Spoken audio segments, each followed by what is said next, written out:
Hi, we are in Module 1, Week 1. Each module, I'll record a short video, sort of like a lecture, a little more conversational. Um, Typically, after you hand in your comprehension assessments, although sometimes I will do it ahead of time if I think it's a particularly challenging week.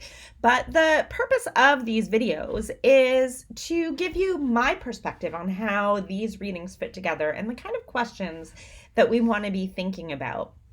They're also an opportunity for me to clarify or correct any misconceptions that I saw in the comprehension assessments. As you move into your unit assessment, your module assessment, the paper. Okay. I can't believe it's a summer course and I'm sitting here in my house in a big winter sweater, but it's like 48 degrees outside, right? So that's how you'll know that this is the video from the summer of 2021. So this week for Module 1, we read about aims, which is a philosophical way of talking about the purpose of education. What are the goals? What are the aims? What is the purpose of education? Now, in this course, we're going to use the word education almost interchangeably with the word schooling, but not always, right? And in this case, in this week, there are readings that deal with both schooling and education. And so as we keep going, I want you to really think about is this about education broadly, or is this specifically about schooling?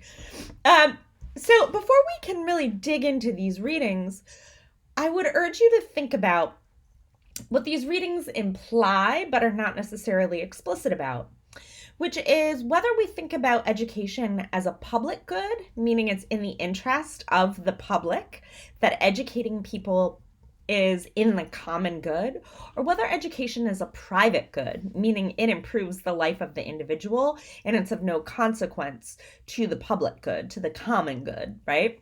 So education as a public good versus a private good imply really different ideas about the purpose of education, right? A private good would talk about education for personal flourishing, for economic advancement, for autonomy and independence.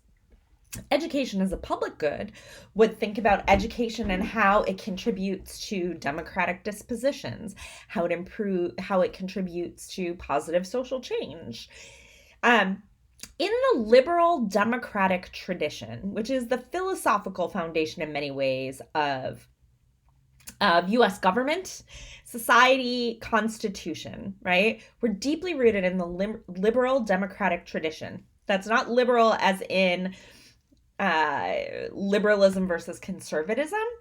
It's liberal as in traditional ideas about democracy and an autonomous understanding of a democratic society. So we're not going to go too deeply down the path of liberal democratic theory, but that's an important phrase because several of the authors that we look at this week in Module 1 write from the liberal democratic tradition. Harry Brighouse, John Dewey, and Jane Roland Martin. So those three pieces are very much in line with traditional political philosophical thinking in the United States about schooling. And what they make clear is that in the liberal democratic tradition, education as a private good is deeply entwined with education as a public good. We did not read about ancient Greek philosophies of education, but in Athens, it's interesting and important to note that the Athenians distinguished between education for the soul, paideia, and vocational education or vocational training. Vocational training, which is often in today's discourse what we think of when we think about education as a private good, that was important. You need to make a living, you need to be trained, but what made you a good democratic citizen was paideia, education of your soul, the training of your soul to see beauty, wisdom, and the common good. In the Harry Brighouse piece, we can see how these go together, right? Because he talks about economic self-sufficiency or contributory effectiveness, I believe he calls it. He also talks about individual flourishing, but then he also talks about democratic contributions and the argument from the ancient Greeks regarding flourishing. And in today's modern society, it's hard to flourish if your economic needs aren't met, right? So flourishing is what enables people to participate, according to the Athenians, right? Flourishing is what enables citizens to participate in democracy, to be willing to contribute to the common good, to value the flourishing of others. And if we value the flourishing of others, then we are willing to understand that people have different needs, desires, and begin to make decisions that way, instead of a like my way or the highway, which is very anti-democratic, right? So I'm really paring this down to its like overly simplistic, and I know I have a few philosophers in here. So you may be saying, Dr. Gibson, that was a super oversimplified description of public versus private good, Athenian conceptions of paideia, and the liberal democratic tradition. But I want you to understand that in the liberal democratic tradition, we can't separate out education as a private good versus education as a public good. And in contemporary discourse, we often do pull those apart, or we only focus on the economic aspects without focusing on the democratic aspects. So in addition to Harry Brighouse, we also read Jane Roland Martin, who writes in the liberal democratic tradition, who reminds us that in order to continue educating for the private and public good, that as societies change, schooling needs to change, education needs to change. Now, whether or not you accept her premise that home lives are deteriorating, I personally reject that premise as sort of a blanket statement about the state of American society. We could certainly look at the difference in two-parent households and things like that, but we can also look at other indicators of inclusion, familial health, whether there are queer families. We could also look at who is disproportionately affected by what she would call the breakdown in the home. Suffice it to say, whether or not you agree with her underlying contention that homes are breaking down, home life is breaking down, and it can't be counted on anymore, the argument that she makes that is quite strong is that as society changes, education needs to change in order for education in a liberal democratic society to meet those public and private goods, right? Or public and private goals. I also think what's interesting here in her line of reasoning, whether or not you accept her initial premise about the breakdown of home life, is that in the 21st century, schools need to transform to be more like the home in terms of relationships, care, inclusion, emotional health. All that should ring true, right? If you think about the way we talk about schooling today, the way we talk about the need for social emotional training, the way we talk about cultural inclusivity, the way we talk about relationships, that we have an understanding that our society is changing, schools need to change, and that in fact, there are ways in which schooling has been oppressive or exclusionary, and we'll get more into that in a minute. Dewey, finally, and I've kind of gone not in any kind of chronological order, Dewey, remember, writes at the beginning of the 20th century, right? Early 1900s. Dewey, in many ways, is like the grandfather of educational thinking in the U.S.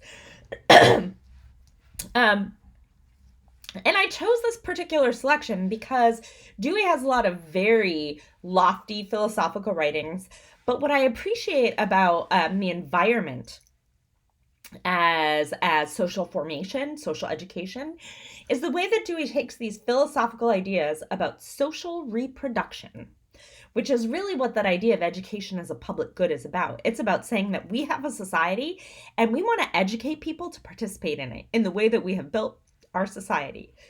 Critically, we might talk about that as indoctrination. We could also talk about it as democratic training.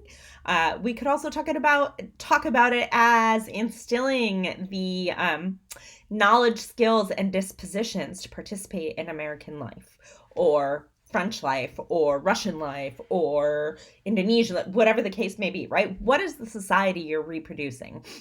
In the liberal democratic tradition, the assumption is that we're reproducing a liberal democratic society.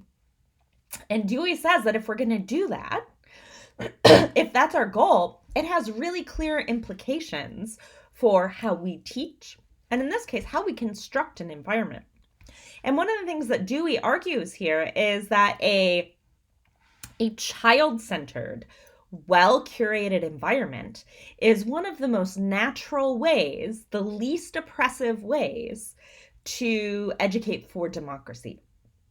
So Dewey has this attention to how do we engage in social reproduction without oppression, right? How do we make this sort of a natural state of things? Because children learn from their world. How do we make sure that we're learning what we want them to learn and that we're ensuring that without dominating or oppressing them? And so he really talks about the crafting of the environment as a means of doing so.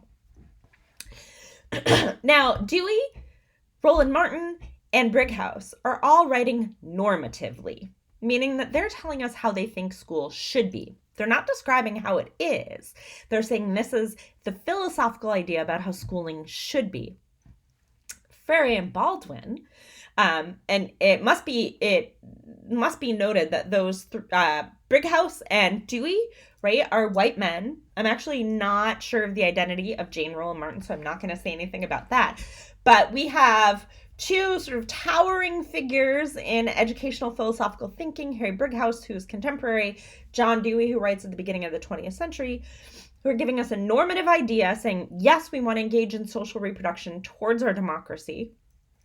And here's how we do it and how it's going to help individuals. And then we have Freire and Baldwin. Now, Freire is Brazilian. Paulo Freire is from Brazil, the middle of the 20th century. And James Baldwin is from the United States.